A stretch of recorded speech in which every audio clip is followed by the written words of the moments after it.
don't know, that might be a bit.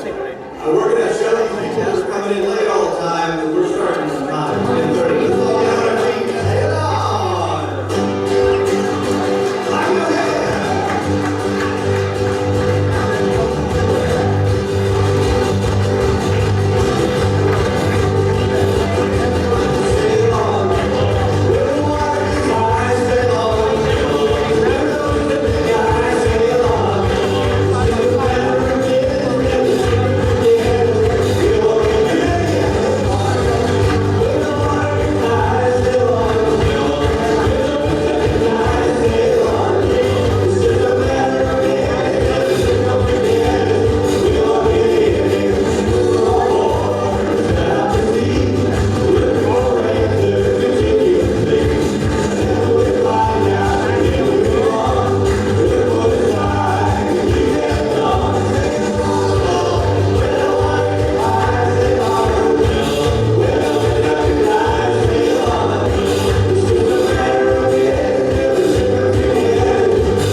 All right, well, we brought in a few more while we were singing, so we'll keep that up and hopefully they'll keep coming through the door.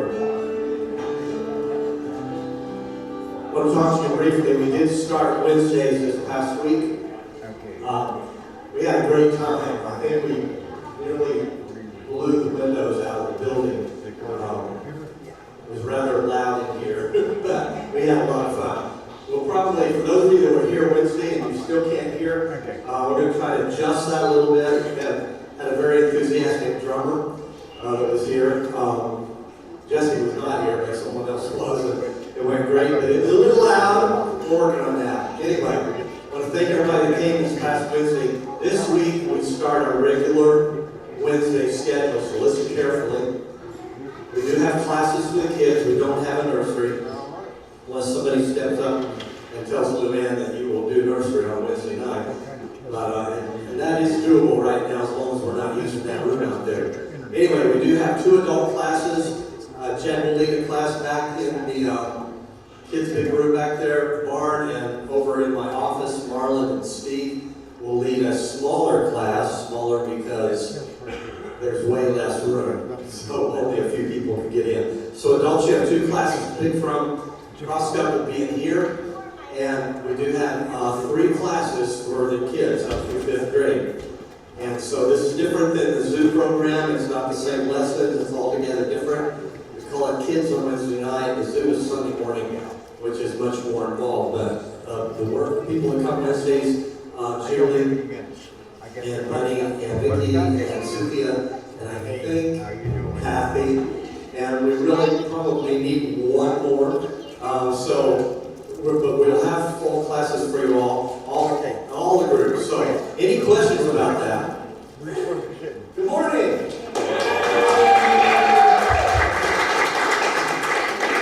I'm going to buy him an alarm clock for Christmas, but that's still a long ways off, so you guys just have to live with it until then. Anyway, I'm just picking on you. just fiddling around. Fiddling around. All right. The biggest thing that's different about Wednesday is a big thing, and it's important. Once COVID started and we started having Wednesdays kind of off and on here and there, in and out, we shortened it to an hour because we dropped music altogether. And we kind of decided, at least I kind of decided, that shorter was a little bit better because it's a school night. So starting this Wednesday, we will start at 6:30. If you come in here at 6:40 or 6:45, we're going to be glad you're here, but you're going to miss. We're going to start singing at 6:30 if the band is the only people here, because we will only be able to do music for 30 minutes. So at 7 we'll break for our classes, and we'll go from 7 to 7:45. So what is the difference? Does anybody catch that? 15 minutes shorter. And I've talked to some parents, and they're grateful for it because it is a school night. Some of our families come from Sebring, out of town, here and there, and everywhere. So instead of 8 o'clock, it'll be at 6:45. 6:45. And that will give parents and kids a 15-minute head start getting out of here. What did I say, 6:45? Well, you know what I'm talking about, right? Well, no matter what I say, make sure you hear the right thing. Don't listen to what I say, listen to what I should have said. Anyway, 6:30 to 7:45.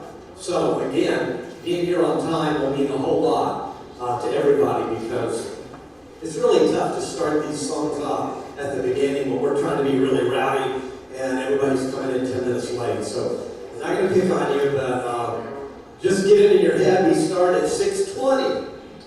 Let's just say 6:20, and maybe 6:30 will work out. So this is our first official Wednesday night with our classes back in session, and I know they're all going to be really good, so please be here. Please bring someone with you. Crosscut people, I just want to encourage you, make sure you talk to some of the Crosscut people that we have lost track of during the summer months. Remind them that we're meeting, we're back here again, and go get them, go pick them up, drag them along with you. That would be awesome. Okay. One other little thing, and it shouldn't even have to be said. Last Wednesday we fed everybody. You need to know on Wednesday night we do not provide food for everyone here. The little kids' classes, they will have a little snack in there of their own. And Crosscut, part of what we do at Crosscut involves food. It just needs to be with teenagers. Now, adults, if you cannot be for 45 minutes without having to have a snack, come and see me this week, okay? We'll counsel. So, do not come Wednesday nights expecting to find food. The food will be for the teenagers and little people. Your food will be in your classrooms, the snacks we have for you. It doesn't sound like it's an important thing, but it causes a lot of confusion on Wednesday nights. So, don't go and steal the Crosscut goodies, okay? They're designed for them. Any questions about that? Some of you go, man, I'm not going to come now. No pizza? Anyway, now and then we'll feed everybody on occasion. Okay, anything else on Wednesday night? I'll cover it. Something I want you to be praying about. It's not too early. You may think it is, but for me, my deadline is in 2 weeks. This is not real life church stuff. This is Power Life Production stuff. We are making a decision about Bethlehem / Shepherd King. One would be in the arena, the other would be over in Sebring. We do have problems in Sebring at this point with conflicts with the dates, which is odd even though I set those dates 18 months ago. Somehow mysteriously they are a little different. And as of this point, it's not even doable. So we're not sure yet. And we've not made a real decision that we're moving ahead with either production, but I would say it's about 90% sure that we'll be doing one or the other. So please pray about that, keep in mind. And I have to make this decision by the middle of September. Because if we do Bethlehem, for instance, it is now only 3 months and 1 week away. That's how close it would be. And it's a gigantic project, as you all know, for those of you that were involved in it on any level. And we're going to, of course, want to make it even better if we do it again. So it'll be a little more of a challenge. My wife's not in here, is she? When I said we'll make it a little better, I was expecting to get darts. You know, not literal darts, but you know, the ones that come from the eyes. You know them, guys. You've seen them before. Anyway, please pray about it. This is a really big deal. You may think, well, that's cool. We're going to do one or the other. That'd be great. I can't wait. I'm living with this 24 hours a day and have been for several months right now, trying to weigh out all of the options, and there are always, as they say, monkey wrenches that get thrown into the middle of it, and that's happened this year, of course, something out of my control. So just pray about it and think about it. If we can have our prayer list up, or you want it, and let's go ahead and bring our lights down, Chris. Our kids do a little better when things are kind of sedated in here.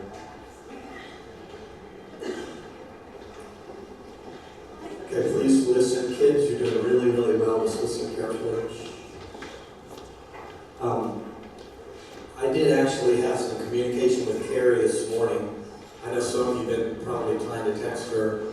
She doesn't feel like talking or texting, but she texted me back this morning, probably because it was Sunday, and she was about to get a blood transfusion. I'm getting conflicting information about her situation. All I can tell you is that it is very serious. So most of you know she's fighting stage 4 cancer to begin with, but now all kinds of complications have arisen. She's in the hospital in Lakeland. She is desperate for our prayers, so we're going to pray for her. Linda Garland also is in the hospital over in West Palm Beach. She had, I don't even want to say 15th, 16th, 17th surgery in the last 3 years, whatever it might be. And George will be heading back over there tomorrow. So she is there, and George, everything is still okay right now? George Garland? What? He's got his head in the computer. Everything okay with Linda so far still? Yeah. Okay. All right. Did somebody hand go up? Randy? Yeah. Okay. Oh, I couldn't see the phone. All right. But keep them in your prayers, plus so many, many more. This is our continued list. Sue has been in the hospital in general. She's home. All the others are just as important. I know Phil Bumpy. He's not on our list here, but a lot of you know Phil. Had a heart surgery, but he's had a lot of complications, and he is still in the hospital, to my knowledge. And in most cases, with the surgery he had, he would have come home the same day, but I think he's been there over a week. Yeah. He's in the hospital, but he's doing really well. We should probably see. Okay. Doing much better. That's good to hear. Okay, we have some other names as well. I know we have another list that's even longer. I don't know if you can pull that up. But... There's not a current list. Okay.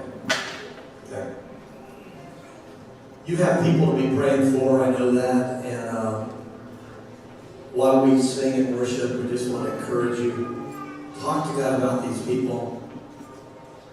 We have seen people's lives turned around, literally, with prayer. Now, God does not always give us what we ask for, but please talk to Him because He does listen.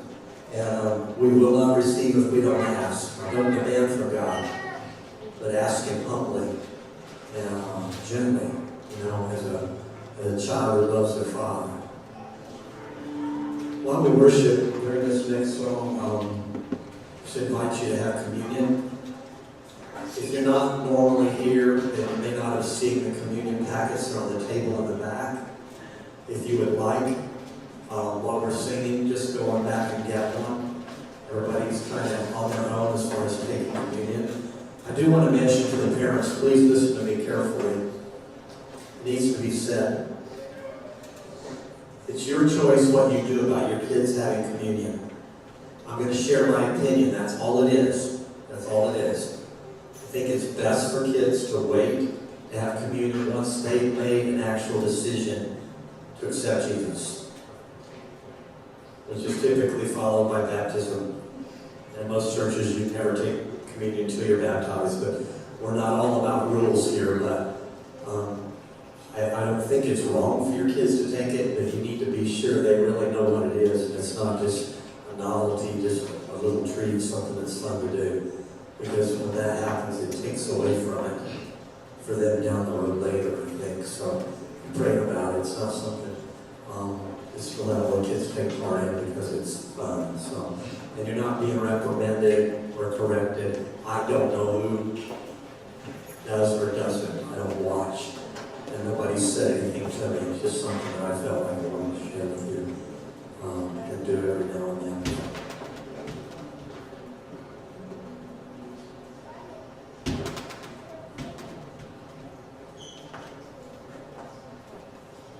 Alright, as we worship, kids, I want you to be really quiet. Even if you're not taking communion, this is when you should pray.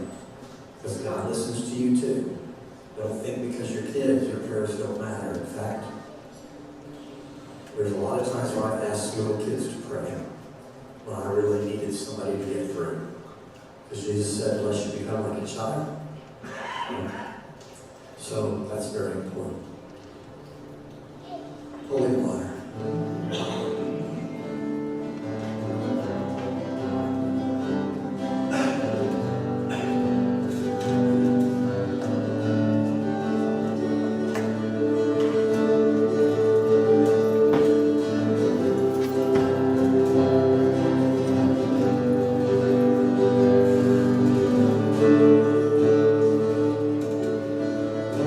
On my knees again, God, I'm begging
not about us, it's about you, Lord.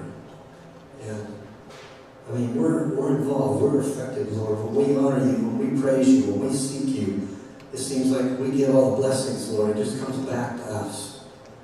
But our heart's desire should be to seek you, Lord. We've come here for that reason. We're not here to make an impression on anybody or prove something to someone. God, our hearts are just, we give to you. And Father, we're here for the people that are around us, Lord. The people that are not around us that maybe normally might be or sometimes are, Lord. We are here for those around us that might need us. God, help us to take our eyes off of ourselves and look out. And look out and see, hungry people, hurting people in every direction. And show us, Lord, what we can do to make a difference in our lives, God. We lift up all the people, Lord, that are on our list for prayer, God. There are so many. We know that you see the names, God. And right now you see in the hearts of each person, Lord, here, the ones that are on their hearts, Father, the people they are concerned about. Lord, right now there are many, many, many in my mind. And Father, I'm more concerned almost in spiritual sickness and physical sickness, although they are both extremely important. But please, touch those, Father, who are so far from you, Lord. Because it seems like when we get a long ways from you, Lord, that's when we don't even notice it. We can get so far that we don't realize what's happened. And then we've just kind of turned our backs and drifted away, Lord. Not that we've turned our backs on you, but we have slipped so far that we don't stop during the day to even think about you, Lord. We don't feel the burden that you've asked us to carry, Lord, for those that are lost, God, those that are not saved, and those that are struggling, God. Please, speak to us. Lord, I lift Carrie up to you right now. I know her situation is desperate. She is a faithful servant, Lord. I have seen her, Father, out at that arena or anywhere we were, Lord, serving you when she could not even walk. Father, she trusts you. She has a tremendous faith, one that is greater than, and one that's so great I've rarely seen it, Lord. Please help her right now. And I know the obstacles she's facing are tremendous, but I know that she can beat them with your help. If you so will it, God, we want to keep her around, Lord. And for Linda, we thank you for the progress she's making. Please, get her home safely and soon, Lord. For Phil Lumby, Lord, and Sue, and for all the others, God, that we don't mention by name, but we are constantly in prayer for. Please touch it, God, in Jesus' name. Amen. Okay, before we let our kids go, kids, I need all of you to look right up here at me real carefully. I know that you all love the Lord, you love Jesus, and you like being here. But I am getting stories that even Miss Bev, now she lives with Mr. Cleve, keep this in mind. Her patience is a mile long. But I'm hearing, kids, are you listening to me? Because I'm going to be checking personally.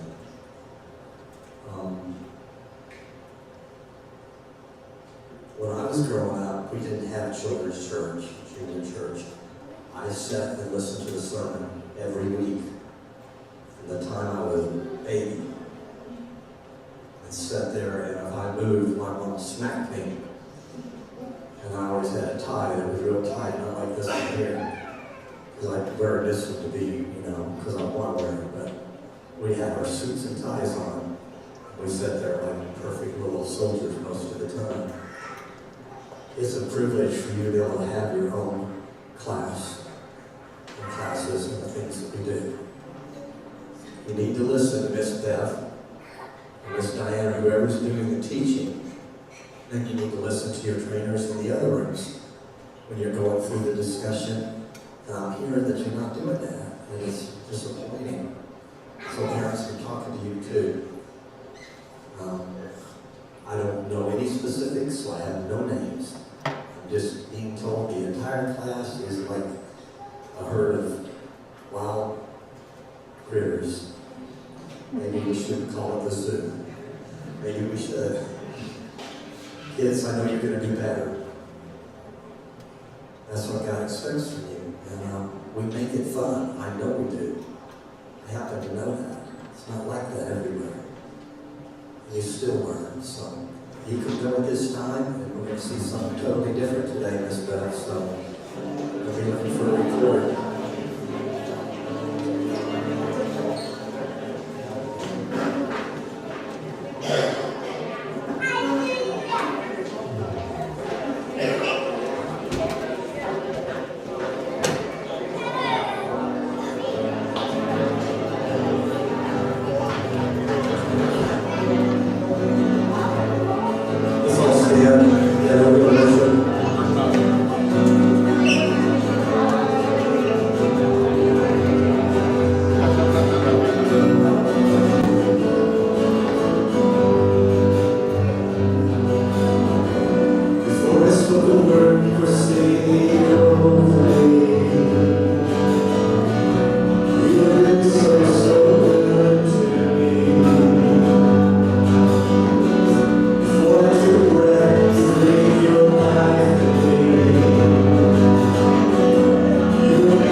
back there somewhere. So we're off the way. Diane. I need my phone and my Bible. I left them both back there. Yeah, that could be a problem.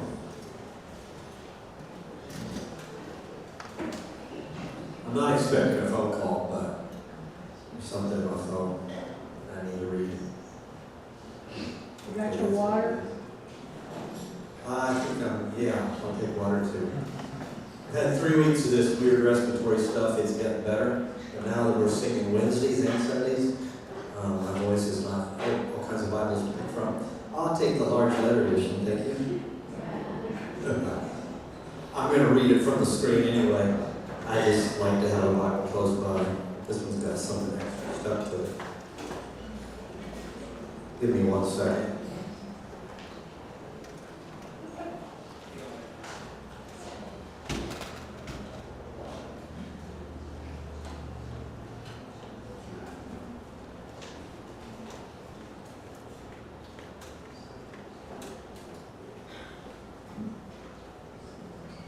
Let's see, bananas, 6 peaches, basketball.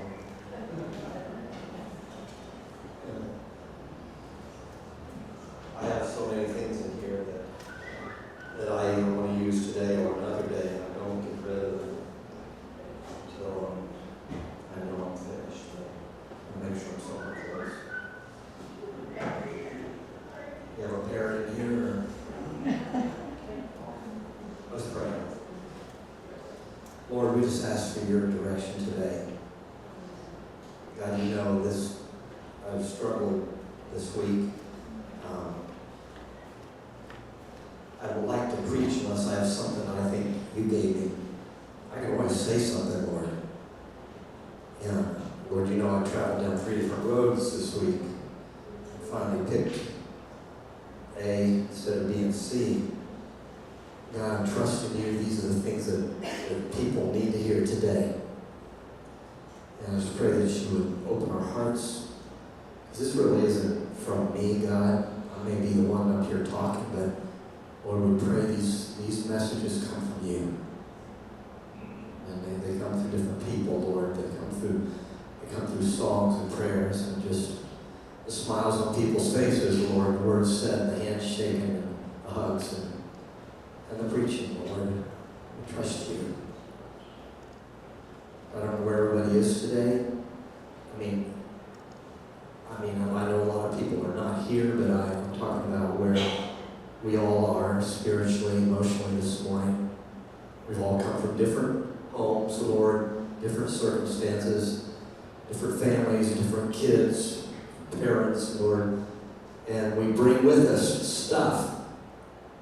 Lord, I pray that you help us to lay this stuff down and just listen to your word, God.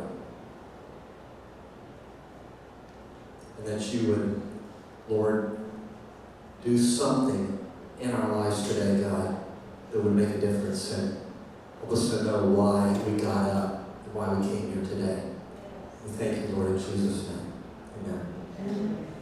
Last week we talked at length about the parable of the Good Samaritan, so I can't go through the whole thing again. And it was really very powerful information. And we talked about Mount Everest and the people left on the path there to die and those sorts of things. And compared that to what happened to the man who was beat up on the road between Jericho and Jerusalem. And finally the Good Samaritan helped. As you remember last week, or if not, you probably remember the story from some other time. The man was beat up lying in the road, I think so. And 2 very, quote, spiritual, high-up spiritual people in the Jewish world walked by and left him laying there, basically in a pool of blood, and did not even offer to help. One was a priest. That's as high as you can get in the Jewish world, spiritually speaking, unless you happen to be a high priest, and there was only one of those officially. Sometimes there were others that sort of carried the name that was more of an honorary title. During the time of Jesus, the high priest was Caiaphas. And Annas used to be the high priest, but he still is known as a high priest. Anyway, so this was a regular priest, but that's way up on the ladder. Okay? They held him in high esteem. They walked by, and then the Levite would would be somebody like a very dedicated servant in the church today. It could be, in this case, it would have been a man from the tribe of Levi, descendants of Aaron, Moses' brother. But today it could be a man or a woman, it wouldn't matter. Just someone who serves God with a lot of commitment and sincerity. So, they both walked past him and left him to die. And finally, it was this man who was laying there on the ground beaten up. It was his enemy. Somebody he probably talked bad about. Somebody probably called him dog about. Said, I'd rather, spend a night in a house with a dog than with a Samaritan. That finally stopped and helped him. So most of us know that story, even people that really don't ever maybe attend church services. Most people are familiar with that story to some degree. But I thought about it this week, and I thought about going back there and staying there, but I'm not going to. But I want to ask a question. Out of the priest and the Levite and the Samaritan, I wonder which one slept the best that night. Think about it. The priest went home, his wife welcomed him home, his children. Oh, it's such an honor to be the priest who gets to serve this 1 week out of the year, and he's gone, he's done his priestly duties, he's done all kinds of important things. People have looked up to him. They have just marveled at him, that he's such a spiritual man, he's just so close to God. All these things, and he evidently left probably feeling pretty good about what he'd done. I have a very special place. I'm a descendant of Aaron, I'm of the tribe of Levi, and not everybody can be a priest. We're the only ones that get to be priests. But he had to go home and eventually hit his bed and lay down. Now Jesus doesn't talk about it, so this is just me just imagining. I wonder how well he slept that night. I hope he didn't sleep well. I hope he was bothered by the fact that, hey, I'm supposed to be a leader in the spiritual world among all the Jewish people, and I left a man to die on the road. And I had just come from the holy temple in Jerusalem, where I had worked in the holy place. Now, they had gone into the Holy of Holies. Only the high priest did that once a year. But they had worked in the holy place in the very inner sanctum of the temple. Just wonder what went through his mind that night. And the Levite, he as well had gone to the temple, like many of us, had done all sorts of duties. He was a true servant. He did things that people looked at him with great honor and admiration. And he probably came home. I wonder if when he laid down that night, if he felt good about his decision. Now, these guys could have been so hypocritical, everybody, listen to me, so hypocritical that maybe they did lay down and sleep perfectly well. I would hope not. But the one guy that did sleep well was the Samaritan. I don't know that, but I'm pretty sure of that. He had risked his life, he'd spent his money, he'd used oil and wine, which were very valuable commodities. People carried them, and it's not like they could just run to 7-Eleven. Are there even 7-Elevens anymore? I'm going to quit saying, to a little convenience store and pick up a little extra olive oil or whatever. Wine was more plentiful. Olive oil was very expensive, but, it was used for medicinal purposes a lot, whereas today it's used for cooking. Diane puts it even on watermelon and things like that. But anyway, I made that part up. I'm sorry. There is a religion. We will go into it another time. When it comes to olive oil and tomatoes and basil and pasta. I grew up with spaghetti. It was the long stuff. And I didn't know. I didn't know it was a cardinal sin to call these things by the wrong name. Now, I have my own names like bow ties and little curly cues, things like that. They don't go over real well, so I never say them at family dinners. But anyway, how to get off on that? So easily distracted, weak minds. But this stuff was very important to these people, so that they used it with great care and with, thinking, a choice. He used what he had. Then he put his money out. Now, he could have just set the guy outside the door of the inn.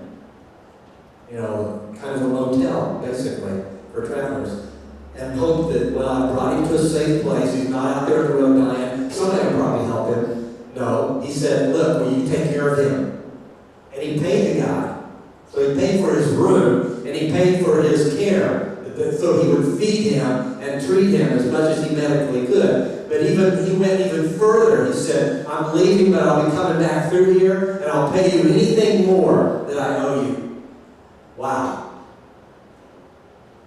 I bet he slept really well. And I bet he was blessed by God. Where the people who, quote, carried the very high spiritual titles went to bed, as far as I'm concerned, unjustified, with God not being very pleased with what they had done.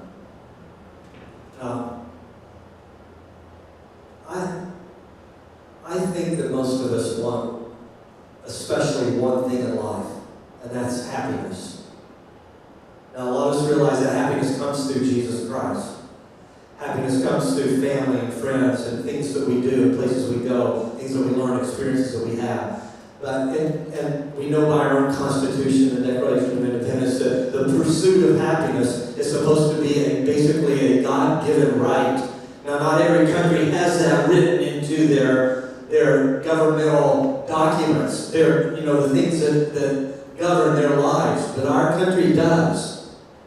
But even as a Christian, I would say when we boil it all down, we are pursuing happiness, which for us includes a lot of things. But the problem is, in our world today, the people that pursue happiness, which hopefully is most everyone, most of the time are pursuing all the wrong things. And we've been guilty of the same stuff. We really, in our culture, feel like if we can get a few more things, and I'm not picking on anybody, I like things too. I like nice cars and a nice house and nice clothes and good olive oil and really good tomatoes. I like all these things. And they can bring happiness to me, but not the kind of happiness we're talking about. Not what we need. It will always leave us short. Now, even family, as deep as that is, from what I read in the Scripture, if that's as far as things go for us, and God has no place in the picture of our lives, then even family will leave us coming up short. When it's got to be way up there at the top, we know that. We're supposed to love the Lord our God with all of our heart, soul, and mind. He is supposed to be at the top. And that's where real happiness and joy is found when we pursue it. What I've noticed, I've had the opportunity to go out of the country a few times. Some of you have never been out of the country, some of you have been out of the country way more than me. But I've been down into the Caribbean islands, different ones, 4 different times. And visited, I think, 6 different islands altogether. And all of them, except for Puerto Rico, was a little bit different, because it's got the influence of the United States, obviously. And a lot of what we have flows there, although sometimes that falls really short too. But on all these other islands, spent time on Jamaica, Grenada, and Barbados mostly. And what I saw in all of these, and some of this time was a long time ago, and some of it's been the last 20 years. Now, I know things change as time goes by, but poverty is a very hard cycle to break out of. They're so poverty-stricken. And the last place I went was Grenada. I remember visiting a woman, and she was so grateful. She had just gone and had all of her teeth pulled, and she was grateful. No Novocaine. She didn't think anything about that. She said, no, they don't know. Just pull them. She had a house full of kids, and she lived in a house no bigger than any of these classrooms, as did almost everybody there. There were people who were wealthier. They had houses that were more similar to what a middle-class house might be here in our country. But they were few and farther between, and they were in particular neighborhoods. We happen to be staying in a fairly nice house, what might be considered a middle-class house, and back down there, what might be considered a house for the wealthy. We were staying with a missionary there, but when we went out to visit people, all of their houses were 4-sided little buildings about the size of a shed that you would have in your house. But here's what I noticed in Grenada, in Jamaica, in Barbados, all these places, and I know some of you have seen this before. I know Randy spent a bunch of time in Central America, and some of you have come from there or been there at times. They were remarkably happy. They were. Now, not everybody, you know, every group of people has its scoundrels and its grouches, you know, and all of those people that live on the wrong side, get up on the wrong side of bed every day and are negative about everything. But by and large, the people in the third world, and this has been studied by sociologists, I've heard people talk who are experts in the field, and I saw what I saw with my own eyes that absolutely confirmed it. The people in the third world, except for those that are absolutely famished and at the point they are literally starving to death, which they are dying by the thousands every single day all around the planet. I don't even know the number anymore, but it's very high. It's in the thousands each day. I'm not talking about them. They live in such poverty that there is no joy and no hope there. But I'm talking about the regular folks who live in these places and would be considered a typical citizen. They were happy. They were happy.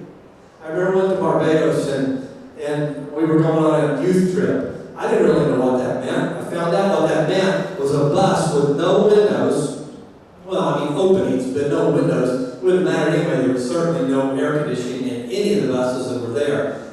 And we got on, and we kept getting on, and we kept getting on, and we kept getting on, till every seat was crammed, and the entire aisle was crammed.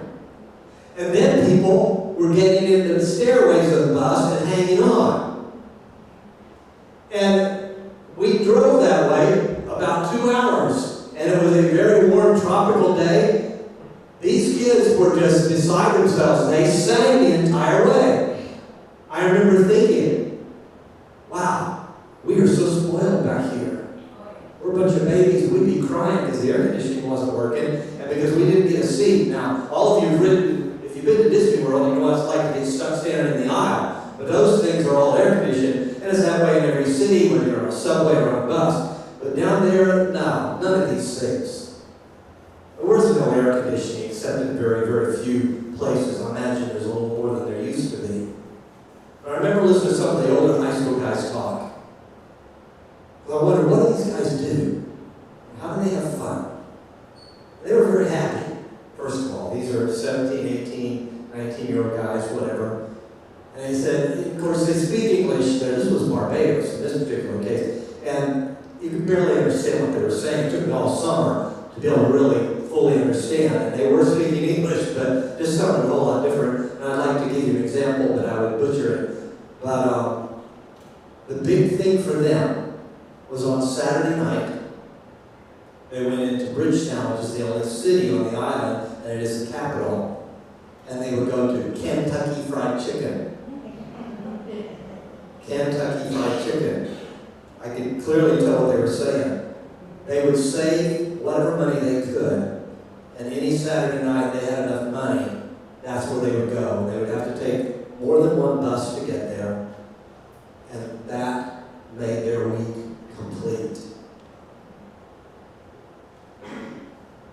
I complain sometimes I'll have to go to Kentucky Fried Chicken. I mean, I like it now and then, but there's this happiness. Now, it's mostly around Christians. But there was a general happiness I saw on all the islands. When we went to Jamaica after the hurricane that hit down there a long time ago. We took a bunch of guys here from Wauchula. We almost caused a national incident. You might guess that. Guys from Hardin County going down thinking they have to obey rules in Jamaica. Well, you do. And you've got to obey the rules in the Miami airport.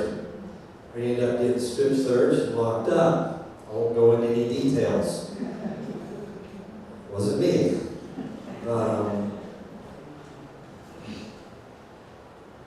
We were putting houses back together. And once again, these were houses the size of these classrooms. 4 walls and a roof, a door, and maybe a window. A wood floor, maybe not. And they were just remarkably happy. And I remember one particular house, the guy said, I want to move my house. I thought, okay, that's cool. We took it over to a cliff with a whole bunch of people slid in, and we dropped it over the side. Now, it looked worse than it did, what the hurricane had done to it. And so I thought, wow, we could have put this thing together in a day. Now it's going to take us all week because it busted into a million pieces. We began to put that together. And it was just so remarkable because there was a guy in the town that owned a crowbar. Now, I'm not saying everybody's this poor, but in this village, we were way up in the mountains, they were. Because we wanted to be able to take some boards off and redo things. They said, well, so-and-so crowbars going to be coming pretty soon. I don't even know what they're talking about. Because I wasn't thinking crowbar as in crowbar. Because we all have one of those laying in our garage or a barn, or maybe we've got 2 or 3 or 4. There was one crowbar. We waited all day. Crowbar, and that's what they called it, crowbar. He finally showed up, and he was better at it than any person I've ever seen. He worked it with magic. He took things apart, and he was almost like a local hero because he had this tool. We started putting these houses together, and the guys would just come around and sit and watch us and kind of laugh at us. The Americans trying to put these houses together using hammers and regular saws. You know, we're looking around for a skill saw or anything, you know, there's nothing like that to be found. They didn't think a thing about it. Of course, they were remarkably happy because most of them were smoking something about this big around, not that long. They were laughing all the time. Anyway, but I could go on and on and on, and I'm not going to. I just want to make it very clear that having a better car, if you get to trade to a newer car this year, if you finally get to move into a better house than maybe you have, if you get better clothes, if your kids do better in school or they accomplish things, all of these things will not fulfill the pursuit of happiness. They won't. And you will not sleep better. Now, I know getting these things, it can be very comforting. It's nice to have cars you can depend on, or houses that you know are going to stand up, the roof's not going to come down, and they're going to cool when you want them to, eat when you want them to, and all of these things. But there's something way deeper, you guys. It's way deeper. Diane, hand that. You'll look at it when I have a little too much fun, by the way. But anyway, that's to get you back a little bit for earlier. Could you hand that, just send that bowl down, please? I want everybody to grab one little, we'll start it up here, just hand it around. Try to listen, and don't get all worked up over what color little fuzzy thing you can get out of here. Okay. Some of them have eyes, but I don't want you digging around just so you get one with eyes. Just take one and pass it around, and hold on to it. Try not to fiddle around with it a whole lot. Just hang on to it. We'll come back to it a little bit.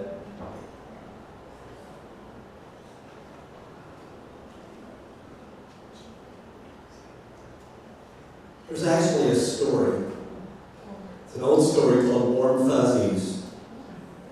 And we've all heard that term, warm fuzzies, and sometimes used in a mocking way, you know, how they want to just hand out warm fuzzies. Well, it's better than cold pricklies. The story, I couldn't find the original story, and you may find it if you look harder than I looked, but basically the story, to summarize it, is this. A group of people lived on an island, and they all had a handful of warm fuzzies that they kept in their pockets. And the warm fuzzies basically represented little balls of happiness. Sounds so childish and so trite that you can easily just stop at it and pass it, but don't. And what they were supposed to do, and what they did on the island for a long time, is that they would give these warm fuzzies away to people. Because they loved them. They were little pieces of happiness, and they shared them with people. And it made them feel really good. Giving made them feel good. Well, eventually, another guy comes to the island. He's a tourist. And he says, look at this. Your warm fuzzies are the most valuable thing you have, right? They all agreed, yeah, the warm fuzzies are good enough. And he said, well, you should keep them. Don't give them away. They're the most valuable thing that you have. And so they began to try his way. They kept the warm fuzzies. And in the meantime, he began to circulate what he called cold pricklies. And he gave them to all the people. And they tried to hand those out. And that's like stepping on stickers out in the woods. You know? Little sand spurs that don't come out of your skin very easily. They began to hand those around.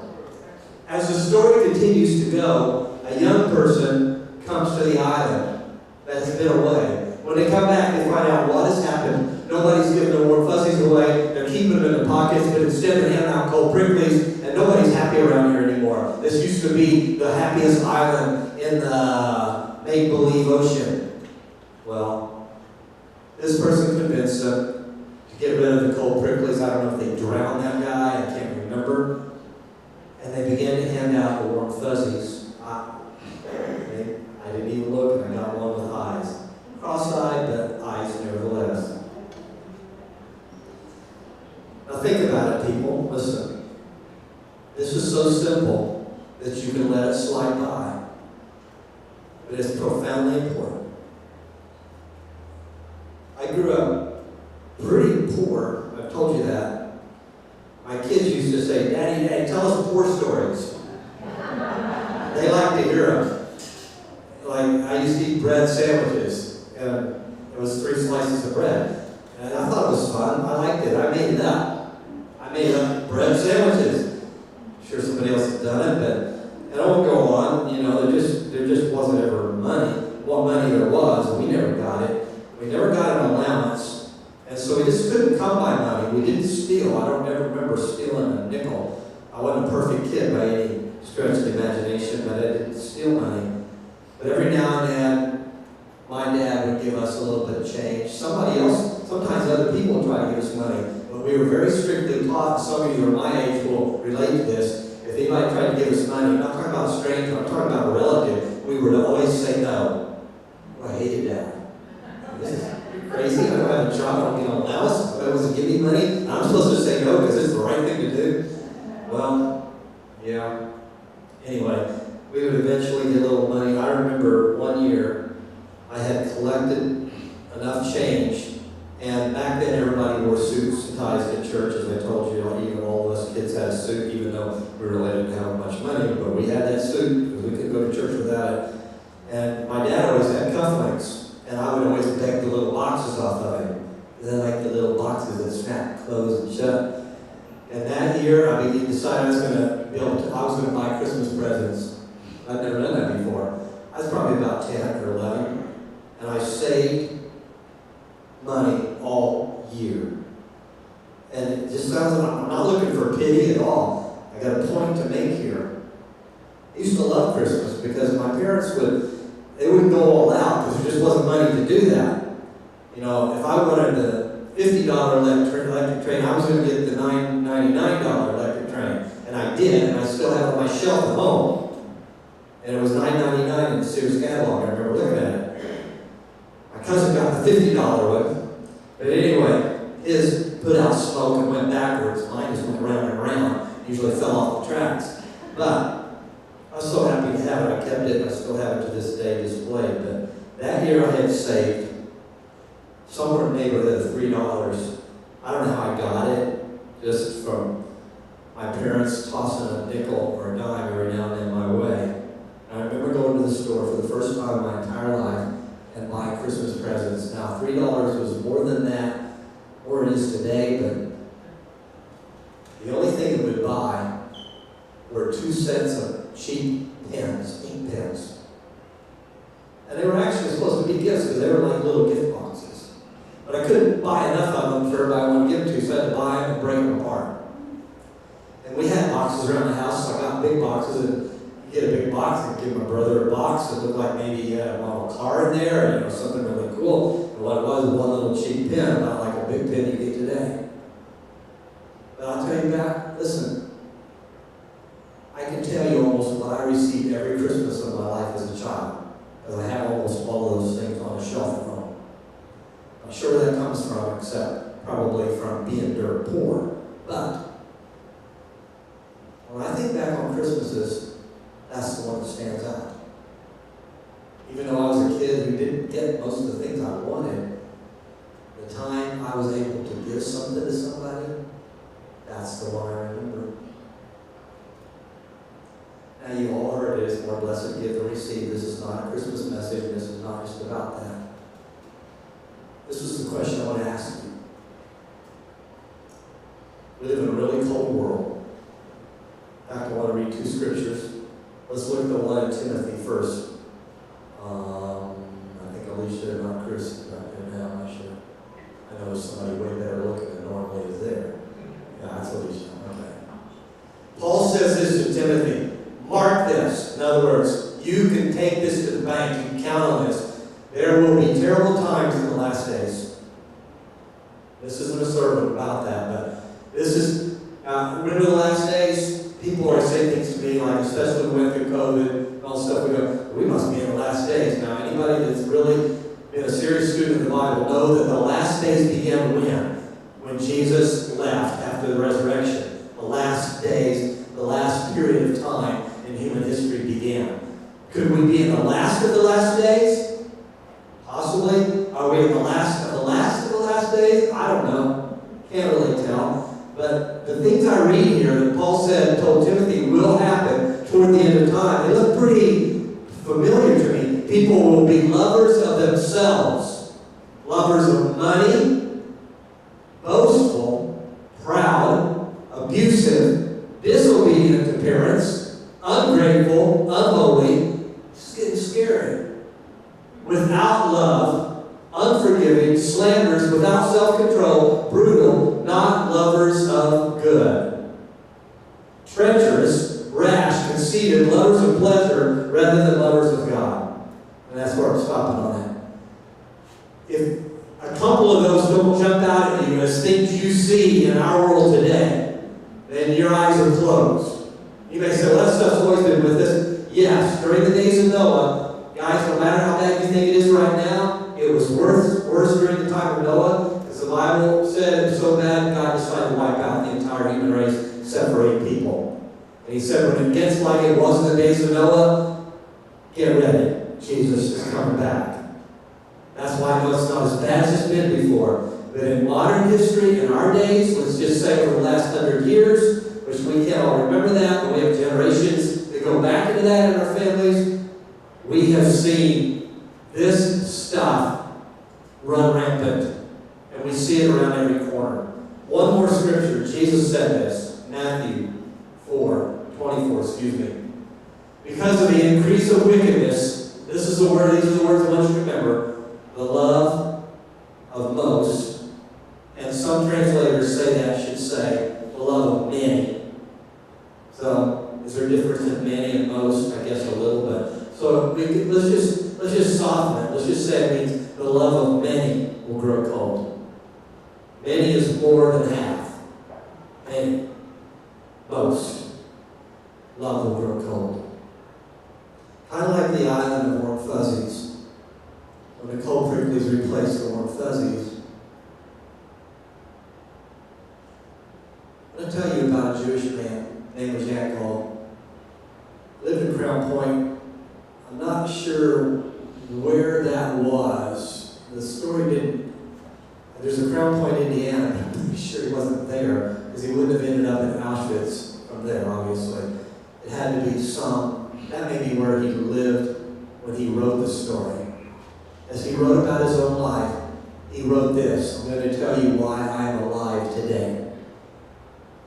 Now listen, because what I'm going to tell you now wraps everything up together I've been saying and what you need to take home with you today. What I need to take home. Ankle was a young guy. He was a teenager. And he was in a boxcar.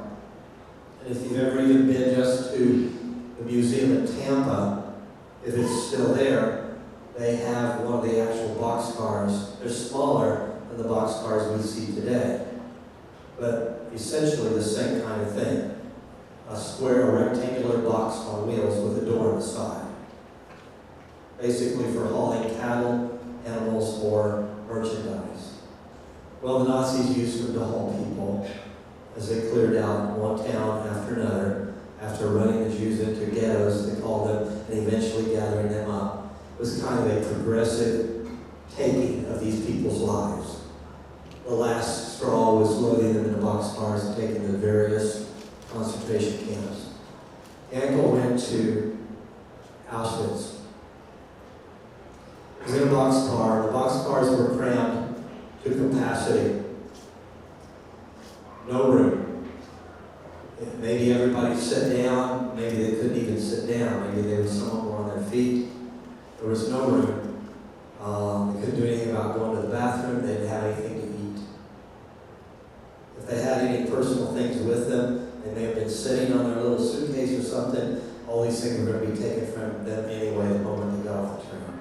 They didn't know that. Or they may have had more trouble getting them loaded. So they were always led to believe there's something around the corner that's going to be good for you. Like the showers that were really gas chambers, that sort of thing. Anchor was in the car, and they moved this group of cars onto a sidetrack outside of Auschwitz. It was one of the more famous, bigger camps.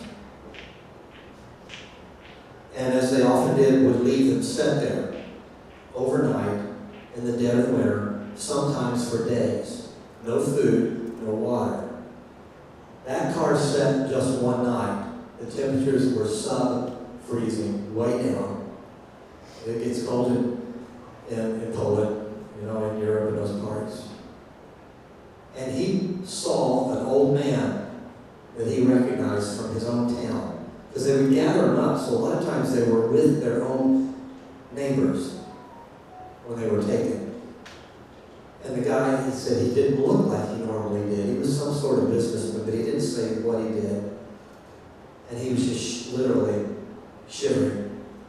And he said he didn't look like himself. He went over to him and he put his arms around him. It's a pretty noble thing for a teenager, really, to be doing, to have the mindset to do that. And he was worried about it, and so he started just rubbing his arms. He rubbed his legs, he rubbed his face, his head, his hands. And he tells the story, he rubbed his body all night to try to keep him alive. Finally, the sun came up. It warmed up a little bit. Light came through the cracks in the sides of the car. And he began to look around, and every single person in the car was frozen solid, except for two people, him and the old man that he had warmed all night. And he commented, of course he was a Jew, he said, "This is Judaism 101. You need to warn people, and when you warn people, it will warn you." That's simple. God knew all that. Yeah. The reason the old man survived is this kid rubbed his body all night, kept the blood circulating, and that's what saved him. Everybody, please. This falls right in line with what we talked about last week and what my theme has been now for months. And I know you may get tired of hearing it every now and then, and we let Jed or Randy or Marlon get up and talk about something else, but and everything else is important too. But God called me and convicted me when I was a teenager that I am to preach about love. Because the Bible over and over says it is the greatest of all things. The greatest gift, the greatest fruit of the Spirit, the greatest law. And that without love, it does not matter how spiritual you are. You can be the priest on your way to the temple or coming back from the temple. You can be the Levite coming home. It does not make any difference if it is not drenched and covered in love, then you're wasting your time. That's what God says. Just a bunch of noise. And I fear that a lot of times in our churches, and I'm not being condemning or saying this church is worse than the next or some other church is worse than this. That doesn't get us anywhere. We all need to look at our own lives. I'm going to put it real simply, and this was only part of my sermon. I'm just going to leave the rest of it because I'm never going to get there. Do you warm people up? When you enter into people's lives, when you encounter them at a store, at home, in the car, on your way from church, to church, at work, wherever you might be, when you enter into a conversation, for instance, about anything, and as people, our conversations tend to go a typical typical conversation usually leads us into talking about other people. Have you noticed that? Now, if you're a guy that loves sports, then you'll probably talk about sports before you talk about anything else, or cars, or whatever it might be, or hunting, or whatever. And if you're dying, it might be tomatoes. But with most people, we end up getting into conversations. Well, did you hear about this person or that person? Well, you know what's going on here. You know what they're like, or whatever it might be. And I encounter this every single week. I've been talking about it my entire life. And I call on you in the name of Jesus. And I'm not pointing my fingers at you any more than I'm pointing at myself. Because I can get sucked into it too, but I try not to. But I find myself going there. Do you warm people by your influence? Or do you make them cold? What do you bring in? Warmth or coldness? You're bringing one of the two. You say, well, maybe I'm kind of bringing something in the middle. That could be. That's where a lot of us land a lot of times. I don't think that fits particularly with the idea of lukewarm Christianity. So I'm not going to make that comparison. But sometimes we bring warmth, and sometimes we bring cold pricklies. We're like a bunch of sand spurs when we come into the room. We start bumping up against people, and they're getting stuck and stabbed and hurt. Instead of a warm fuzzy. The sad thing about the warm fuzzies on the magical island of warm fuzzies is they thought the thing to do when the guy convinced them was to keep them. Guys, that's what we're doing with the gospel of Jesus Christ and the love that Jesus gave for us, that proved it to us on the cross so plainly. If we are keeping that to ourselves, then we are not offering any warmth to anybody. The love of Jesus only becomes real when it's given away.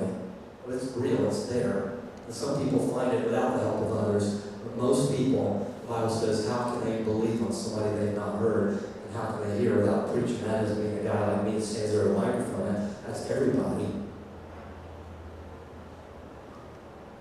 It's pretty simple, really. It can really get disturbing if you start watching yourself. Because we are natural, selfish critters.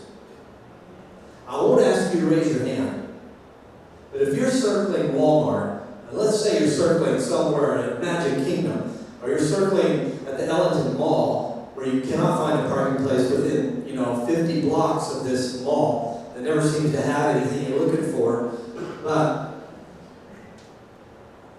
how often, don't answer this question, I'll answer it. If I've been circling looking for a parking place and somebody's behind me, I really can't think of a single time where I finally found a spot and thought, you know what, I'm going to pass by and let that guy have it.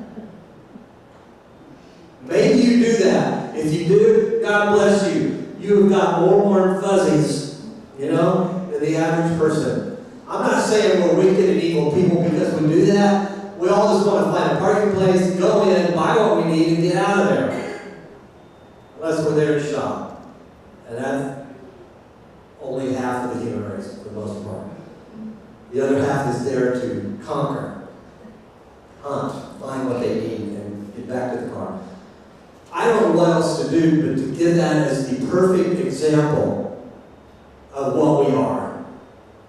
And I'm going to probably do it today. I go to Walmart after church today. I'm going to find the closest place I can, the first chance I get, and probably if there's a car behind me, probably today I'm going to have to pass the place.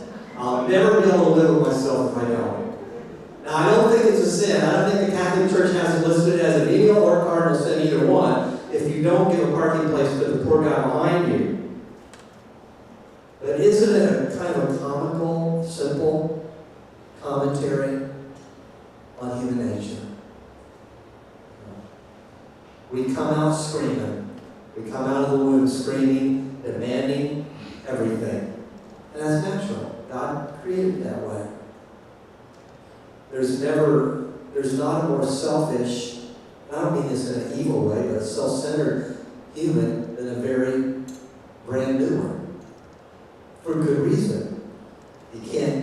food for yourself, you can't take care of yourself, you've got to scream and ask for help. And that's what we do. But at some point, guys, guess what? You have to begin to teach your children, wait a minute, you can't do that. Nope, you cannot have that. I have a little granddaughter that's living in my house right now. She does things with an iPhone that the FBI cannot do. She's 17 months old, and I've seen her 2 different times open an iPhone. Now, you know, you really can't do that if you don't know the code. And she does not know the code. She can't even count to 1. By the time she was 6 months old, she's working the screen. Working it. I saw her do something with the phone this week. Turned it into a book where it was iPhone turned pages sideways. Things I'd never even seen before. Ads coming out one after another. I've never been able to find that. Well, but she's also at that age, at the point where I have to say, you know, at 17 months, you really don't need an iPhone. Now, this does not go over well. Does not go over well. But we have to break into the natural self-centeredness that's built into us. It's a survival thing in the beginning. And teach our kids. There's times to say no, things you don't get. Because otherwise we will grow up to be giant babies who want to steal everybody's iPhone. What are you bringing? The band, come on up. What are you bringing to your house? What are you bringing to your job? What are you bringing to the church? What are you bringing to your kids, to your husband, to your wife? What are you bringing to the people you run into and encounter around the world? Seriously, everybody. Do you warm the room up? And I'm telling you right now, the only way you will ever know the warmth of real love is if you warm other people. That's how you will warm. It'll make you feel different.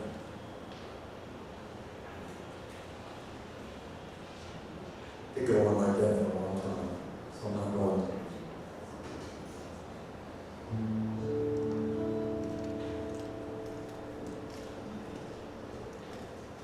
Can we take these stage lights down? We're just going to be a couple more minutes, but maybe you can just turn them off if you guys don't have. Let's all stand. If you need to come up for prayer or make a decision, if you want somebody to pray for you, come over here. You don't have to tell them what it is. You just want somebody to come and stand with you. If you want to pray by yourself, come over to this side of the fireplace and just talk to the Lord. Just reach out to Him. Maybe God's speaking to you. Maybe you know now that you're handing out more sand, spurs, and stickers than you are warm fuzzies. It's just that simple. Maybe you're being too hard, too cruel, not thinking. What it's about. I'm sure glad that Jesus decided to come and give us complete warmth. That's what it is. You come if you need to this morning. Lord, create this sanctuary. Pure and holy, tried and true, with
as we wake up in the morning, we don't feel that, we feel like being cold. Please just continue. Have patience with us, Lord. Help us to have patience with other people. Because they're struggling with that just like we are. Help us to share warmth of your love. Let that be what we're known for. Thank you in Jesus' name. Amen. God bless y'all. Have a good week.